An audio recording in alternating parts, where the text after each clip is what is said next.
My dear students, मैं उमेश कुमार मिश्रा, सहायक प्राध्यापक कृषि विज्ञान विभाग, स्वामी विवेकानंद विश्वविद्यालय, सागर, मध्य प्रदेश। मेरे प्यारे विद्यार्थियों, कैसे हैं आप लोग? मैं आशा करता हूँ इस वैश्विक महामारी में अपने घर में होंगे, आप सुरक्षित होंगे और पढ़ाई का भी ध्यान रखते होंगे। जैसा कि आप लोगों को पता है, स्वामी विवेकानंद विश्वविद्यालय में कृषि विज्ञान BSc का कोर्स कराया जाता है, जिसमें कि 5th डिन कमेटी ICAR की 5th डिन कमेटी के हिसाब से जो सिलेबस 2016 जुलाई में आया है, उसका पूरा प्रारूप, पूरा उसका पाठ्यक्रम हमारे एग्रीकल्चर विभाग में वो अपनाया गया है।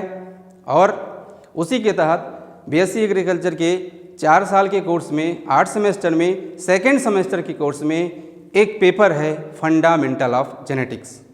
फंडामेंटल ऑफ जेनेटिक्स के बारे में आज हम थोड़ी सी चर्चा करेंगे।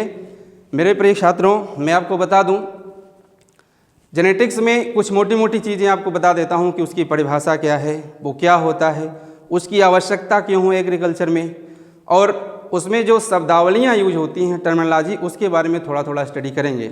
एक चीज़ और मैं बता दूँ, चूँकि ये एग्रीकल्चर साइंस भी है और आर्ट भी है, तो साइंस के कुछ पोर्शंस हैं, जैसे जेनेटिक्स है, ब्रीडिंग है, क्रॉप फिजियोलॉजी है, बायोकेमिस्ट्री है, बायोटेक्नोलॉजी है, ये साइंस के पोर्शंस हैं। और ये जेनेटिक्स फंडामेंटल ऑफ जेनेटिक्स है, जो मान के चलिए कि लगभग 7 से 8 वीडियोज़ में आपको मैं इसको पूरा करूँगा। और लास्ट के 2 वीडियो मैं लेके आऊँगा, जिसमें कि जो कॉम्पिटिटिव एग्जाम के क्वेश्चंस हैं उनको भी फोकस करूँगा। तो विद्यार्थियों, आप लोग ध्यान से देखिएगा और ध्यान से देखिएगा और समझने का प्रयास करिएगा। Fundamental of genetics. जेनेटिक्स क्या है? Genetics is the branch of biological science in which we deals with the principles of heredity and variations. Genetics is nothing, only study of heredity. Heredity मतलब वंशागति। वंशागति का अध्ययन करना ही आनुवांशिकी कहलाता है। मेरे प्यारे विद्यार्थियों, आनुवंशिकी की सबसे पहले जानकारी, आनुवंशिकी को सबसे पहले बताने वाले वैज्ञानिक थे ग्रेगर जॉन मेंडल। हालांकि ग्रेगर जॉन मेंडल के पहले भी कुछ वैज्ञानिक थे जिन्होंने कि आनुवंशिकी पे काम किया था, जैसे गॉर्डनर थे, कॉलरियूटर थे, नॉडिन थे, इन लोगों ने भी काम किया था। लेकिन ग्रेगर जॉन मेंडल जी ने आनुवंशिकी पे बहुत अच्छे तरीके से काम किया और कुछ लाज भी इन्होंने दिए। ग्रेगर जॉन मेंडल साहब का जन्म 20 जनवरी 1822 में इनका जन्म हुआ। इन्होंने ये ऑस्ट्रिया में ब्रून नामक शहर, आज उसको चेकोस्लोवाकिया बोलते हैं, हाँ, चेकोस्लोवाकिया के ब्रूनो नामक शहर में इनका जन्म हुआ था। मेंडल साहब ने मटर के पौधे पे काम किया था। मैं एक चीज़ बता दूं, मेंडल साहब चूँकि वस्तुतः किसान परिवार से थे, थोड़ा सा गरीब थे। एक हिस्ट्री में बताना चाहूँगा कैसे जेनेटिक्स कैसे आई। मेंडल साहब किसान परिवार से थे, गरीब थे, लेकिन पढ़ने में बहुत ही मेधावी थे, अच्छे थे। इनका मैथमेटिक्स बहुत अच्छा था। तो मेंडल साहब ने चूँकि गरीब थे, तो वे वहाँ पर एक चर्च में पादरी की नौकरी किया इन्होंने। मैं आपको दिखाऊंगा, ये स्लाइड देखिए, जहाँ पर मेंडल साहब पादरी की नौकरी कर रहे थे, वहीं पर उसके गार्डन में ही इन्होंने मटर के पौधे पे रिसर्च किया। मेंडल साहब ने 1856 से 1863 तक मटर के पौधे पर काम किया और मटर के पौधे पर इन्होंने 1866 में नेचुरल हिस्ट्री सोसाइटी ऑफ ब्रून, एक सोसाइटी थी, वहाँ पर उन्होंने उस सभा में 2 शोध पत्र पढ़े थे और वो दोनों शोध पत्र अमेरिका और यूरोप देशों में जाकर के वहाँ पे पब्लिश हुआ था। लेकिन दुर्भाग्यवश मेंडल साहब के जिंदा रहते रहते तक उनको उसकी क्रेडिबिलिटी नहीं मिली। मेंडल साहब 1822 में पैदा हुए और 1884 में उनकी मृत्यु हो गई। उनके मृत्यु के कुछ समय पश्चात 1900 में 3 वैज्ञानिक, ह्यूगो डिवरीज, कार्ल कोरेंस तथा शेरमार्क, इन 3 वैज्ञानिकों ने आए। इन तीनों वैज्ञानिकों ने मेंडल साहब ने जो कुछ काम किया था, जो सारे नियम दिए थे, उन सारे नियमों को फिर से खोजा। इसीलिए विद्यार्थियों, ICAR JRF का क्वेश्चन इसमें बनता है, who is the rediscoverer of Mendel. तो तीनों वैज्ञानिक हैं ह्यूगो डिब्रीज, कार्ल कोरिन्स और सेडमार्क, इन तीनों वैज्ञानिकों ने मेंडल के नियमों को फिर से खोजा था और तभी से आनुवंशिकी विज्ञान एक ब्रांच के रूप में आई, जिसको कि हम और आप पढ़ रहे हैं। तो ये थोड़ा सा इतिहास था जेनेटिक्स के पीछे का। अब मैं बता दूं, मेंडल साहब जिस टाइम में मटर के पौधे पे काम कर रहे थे, तो उस टाइम में क्रोमोसोम्स या डीएनए या जीन्स के बारे में कोई आइडिया नहीं थी।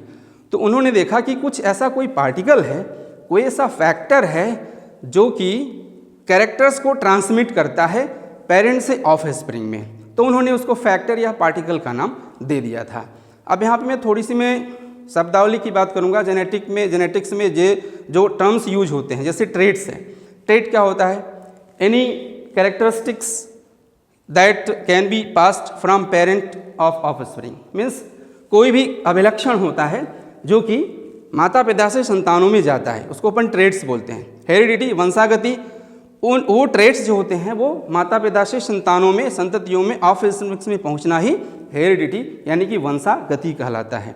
जेनेटिक्स, ओवरऑल जेनेटिक्स क्या है? स्टडी ऑफ हेरिडिटिक्स, मीन्स वंशागति का अध्ययन करना ही आनुवंशिकी कहलाता है। अब आपको मैं बताना चाहूँगा टाइप्स ऑफ जेनेटिक क्रॉसेस। कुछ आनुवंशिकी में कुछ क्रॉसेस होते हैं, कुछ संकरण होते हैं, जैसे monohybrid cross, dihybrid cross. Monohybrid cross क्या है? Cross involving a single trait, for example जैसे फ्लावर कलर, पुष्प का जो रंग होता है, यदि एक ट्रेट्स को लेकर के यदि क्रॉस कराते हैं तो उसको बोलते हैं monohybrid cross. Like as dihybrid cross, यदि हम दो ट्रेट्स को, दो लक्षणों को लेकर के क्रॉस कराते हैं तो उसको बोलते हैं डाईहाइब्रिड क्रॉस। ये पुनेट स्क्वायर है। पुनेट, मैं आपको बता दूं, genetics is the statistical analysis, चूंकि जेनेटिक्स में मैथमेटिक्स का थोड़ा सा आना जरूरी है। ये पुनेट साहब थे, पुनेट स्क्वायर, जिन्होंने एक चार्ट दिया था जिसके आधार पर हम पूरा जेनेटिक्स की एनालिसिस करते हैं। पुनेट स्क्वायर ने एक चार्ट दिया था जिसमें कि कैसे हम देखते हैं। In this example both parents are heterozygous for एलोपी एलील, कैपिटल वाई हेट्रोजाइगस, अभी आपको हम आगे बताएंगे हेट्रोजाइगस होमोजाइगस क्या होते हैं। तो कैपिटल वाई स्मॉल वाई, ये हेट्रोजाइगस है। अगर देखेंगे उसमें भरेंगे अपन एक तरफ साइड में दाहिने ऊपर तरफ capital Y small Y, side में लेफ्ट साइड में कैपिटल वाई स्मॉल वाई, तो दोनों का क्रॉस कराएंगे, capital Y capital Y, capital Y small Y, small Y capital Y, small Y small Y. तो देखेंगे जो इसका जीनोटाइपिक रेशियो होगा, एक तो कैपिटल वाई होगा, दूसरा कैपिटल वाई स्मॉल वाई 2 होंगे और तीसरा स्मॉल वाई होगा। मीन्स जीनोटाइपिक रेशियो क्या होगा? 1:2:1, 1:2:1, means 1 capital Y homozygous, 2 capital Y small Y heterozygous, इसी को अपन F1 हाइब्रिड भी बोलेंगे। एंड नेक्स्ट स्मॉल वाई, तो 1:2:1। अपन उसको कलर में भरेंगे। यदि उसको देखेंगे कि कैपिटल वाई स्मॉल वाई देखेंगे तो एक देखेंगे कैपिटल वाई प्योर येलो, फिर कैपिटल वाई स्मॉल वाई जो कि 2 होंगे, दोनों प्योर, दोनों येलो होंगे, हाइब्रिड होंगे, लेकिन yellow Y capital Y genes dominant होगा तो दोनों येलो होंगे। नीचे देखेंगे लास्ट में स्मॉल वाई जो कि दोनों रिसेसिव जीन हैं, वो कैसा होगा? ग्रीन होगा। Means 3 yellow and 1 greens. तो यहाँ पर देखेंगे जो फिनोटाइपिक रेशियो होगा, फिनोटाइपिक मीन्स जो उसका फिजिकली अपीयरेंस, जो बाहर से कैसे दिखेगा, वो 3 येलो होगा और 1 ग्रीन होगा। ओके, अब यहाँ हम थोड़ा सा जीन के बारे में देखते हैं। एलील्स, डोमिनेंट और रिसेसिव, जैसा कभी हमने आपको बताया था। एलील्स क्या होते हैं? एलील्स बेसिकली, एलील्स की जो डेफिनेशन होती है, alleles is the alternative form of genes. 2 form of a gene, dominant, कोई भी जीन होता है उसके 2 फॉर्म होंगे, एक डोमिनेंट होगा और एक रिसेसिव होगा। तो डोमिनेंट क्या होता है? Stronger of 2 genes expressed in a hybrid represented by capital letter R. जो डोमिनेंट होगा वो कैपिटल लेटर से एक्सप्रेस किया जाएगा और वो स्ट्रॉन्गर होते हैं, वो अपने आप को एक्सप्रेस करता है। जो रिसेसिव होगा वो लेस होता है, थोड़ा सा कम स्ट्रॉन्ग होता है, वो अपने आप को रिप्रेजेंट नहीं कर पाता, उसको अंग्रेजी के छोटे अक्षर से अपन रिप्रेजेंट करते हैं। आगे शब्दावलियों में आगे बढ़ते हैं। जीनोटाइप, फिनोटाइप, मैंने भी आपको जैसे एग्जाम्पल पुनेट स्क्वायर में दिखाया था, कलर को लेकर के दिखाया था कि capital Y small Y. Same जैसे उसका जीनोटाइपिक रेशियो क्या था? जीनोटाइप मीन्स जेनेटिकल कॉन्स्टिट्यूशन, वो अंदर की चीज़ बताता है। Gene combination for a trait, किसी भी ट्रेट का जीन कॉम्बिनेशन, जैसे capital R capital R capital R small R small R small R. Phenotype, phenotype क्या होता है? उसका फिजिकली अपीयरेंस, जो बाहर से दिखता है, जो बाहर से दिखता है वो होता है फिनोटाइप, जैसे कलर हो गया, हाइट हो गई, एट्सेट्रा। अब हम बात करते हैं genotype and phenotype in flowers. Genotype of alleles, जैसे आर है, कैपिटल आर है रेड फ्लावर, स्मॉल आर है yellow flower. Here all genes occur in pairs, so two alleles affect a characteristics, means दो एलील्स होंगे जो कि किसी एक कैरेक्टर को अफेक्ट करेंगे। पॉसिबल कॉम्बिनेशंस आर जीनोटाइप, जैसे आप देख रहे हैं genotype capital R capital R capital R small R small R small R. और इसका फिनोटाइप क्या होगा? रेड होगा, रेड होगा, येलो होगा, मीन्स जो रेड होगा कैपिटल आर होगा वो डोमिनेंट है। तो फिनोटाइप उसका देखेंगे कि रेड, दो रेड और एक येलो आएगा, means capital R red, capital R red, small R yellow. आगे जीनोटाइप को देखते हैं, जैसे होमो, हमने अपने आपको बताया था, अभी आगे हम बताएंगे होमोजाइगस और हेट्रोजाइगस। होमोजाइगस क्या है? Gene combination involving two dominant और two recessive genes, for example capital R small R also called pure. ये जो होमोजाइगस होगा वो प्योर होगा, कैपिटल आर होगा या स्मॉल आर होगा। हेट्रोजाइगस क्या होगा? Gene combination of one dominant and one recessive, इसमें एक डोमिनेंट होगा और एक रिसेसिव होगा, capital R small R capital R. इसी को अपन हाइब्रिड भी बोलते हैं। Genes and environment determine characteristics. Mendel's pea plant experiments, Mendel साहब ने, ग्रेगर जॉन मेंडल साहब ने जिस मटर पौधे पे काम किया था, यही ऐसा ही फूल उसका होता है। अब हम बात करते हैं कि मेंडल साहब ने मटर का चुनाव क्यों किया था। मटर के पौधे को ही लेकर के उन्होंने पूरे आनुवंशिकी की खोज क्यों की, आनुवंशिकी के नियम को क्यों बताया? क्योंकि can be grown in A small area, जो मटर का पौधा होता है छोटा होता है, उसको हम छोटे से एरिया में ग्रो करा सकते हैं। Produce pure plants when allowed to self pollinate, several generations can be artificially cross. वो क्या होता है कि प्योर प्लांट्स को प्रोड्यूस करता है। इसीलिए मटर को मेंडल साहब ने मटर के पौधे को लिया था, मटर के पौधे का चुनाव किया था। Reproduction in flowering plants, pollen contains sperm produce by the stamen, ovary contains eggs found inside the flower. विद्यार्थियों, ये जो पोलन होता है, पोलन स्पर्म को कंटेन्स करता है, पोलन स्पर्म को अपने पास रखता है जो कि स्टामेन से प्रोड्यूस होता है। Same thing ovary contains eggs found inside the flower, flower के अंदर जो ओवरी होती है उसमें एग होता है, वो एग उसको कंटेन करता है। आगे हम एक वीडियो लेके आएंगे आपको पूरा पॉलिनेशन के ऊपर, तो वहाँ डिस्कस करेंगे कि पॉलिनेशन कैसे और कैसे क्या होता है, फर्टिलाइजेशन क्या होता है।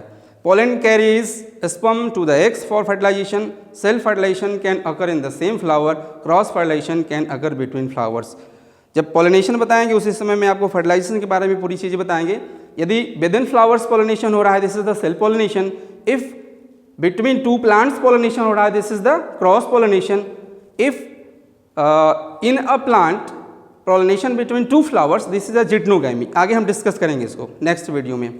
मेंडल्स एक्सपेरिमेंटल मेथड्स, मेंडल ने किस प्रकार से अपना एक्सपेरिमेंट किया था वो यहाँ पे दिखाया जा रहा है। Mendel hand pollinated flowers using a paint brush, he could strip to stamens to prevent cell pollination, covered each flower with a cloth bag, he traced through the several generations।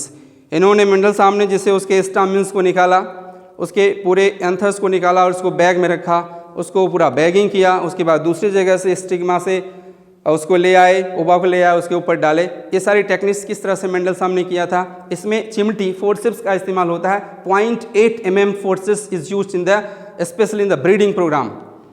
How Mendel began, Mendel ने कैसे start किया था, कैसे काम किया था। Mendel produced pure strains by allowing the plants to self pollinate for several generations.